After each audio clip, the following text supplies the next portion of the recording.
ভারতের আকাশ প্রতিরক্ষা ব্যবস্থা আরো শক্তিশালী করতে রাশিয়ার কাছ থেকে অতিরিক্ত 5টি S-400 এয়ার ডিফেন্স স্কোয়াড্রন কেনার প্রস্তুতি নিচ্ছে নয়াদিল্লি।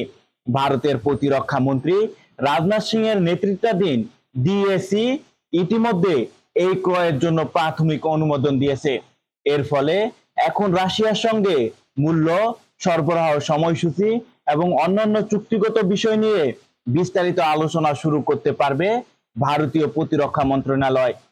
প্রতিরক্ষা বিশ্লেষকদের মতে নতুন এই চুক্তির সম্ভাব্য মূল্য প্রায় 1 লক্ষ কোটি রুপি হতে পারে। এতে শুধু ক্ষেপণাস্ত্র ব্যবস্থা নয়, প্রশিক্ষণ, খুচরা যন্ত্রাংশ, রক্ষণাবেক্ষণ অবকাঠামো এবং সম্ভাব্য প্রযুক্তিগত উন্নয়ন ব্যয় অন্তর্ভুক্ত থাকবে।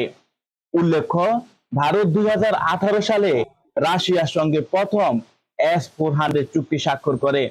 প্রায় $5.43 বিলিয়ন সেই চুক্তির আওতায় 5টি স্কোয়াড্রন সরবরাহের কথা ছিল।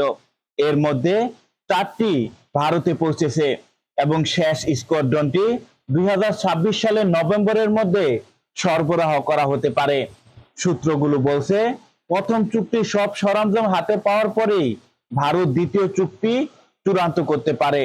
সবকিছু পরিকল্পনা অনুযায়ী এগোলে 2026 সালের শেষ নাগাদ নতুন চুক্তি স্বাক্ষরিত হতে পারে এবং অতিরিক্ত S-400 ব্যবস্থার প্রথম চালান 2028 সালের শেষ দিকে বা 2029 সালের শুরুতে ভারতে পৌঁছাতে পারে। দ্বিতীয় চুক্তি বাস্তবায়িত হলে ভারতীয় বিমান বাহিনীর হাতে মোট 10টি S-400 স্কোয়াড্রন থাকবে। এতে ভারত রাশিয়ার বাইরে S-400 এর অন্যতম বৃহত্তম ব্যবহারকারী দেশে পরিণত হবে।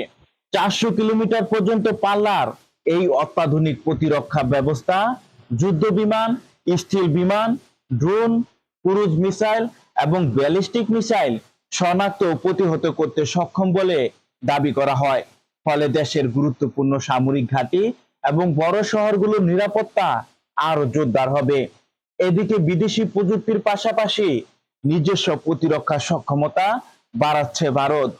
DRDOর উন্নয়নাধীন প্রজেক্ট কুয়াশা নামে দেশীয় দীর্ঘ পাল্লার ক্ষেপণাস্ত্র প্রতিরক্ষা ব্যবস্থাকে S-400 এর সঙ্গে সমন্বয় করে একটি বহু স্তর বিশিষ্ট আকাশ প্রতিরক্ষা ডাল গড়ে তোলার পরিকল্পনা রয়েছে।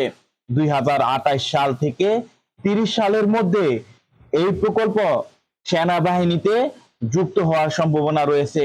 বিশ্লেষকদের মতে S-400 এবং প্রজেক্ট কুয়াশার সমন্বয়ে ভারতের উত্তর ও পশ্চিম সীমান্তে আরো শক্তিশালী প্রতিরক্ষা বলয় তৈরি করবে।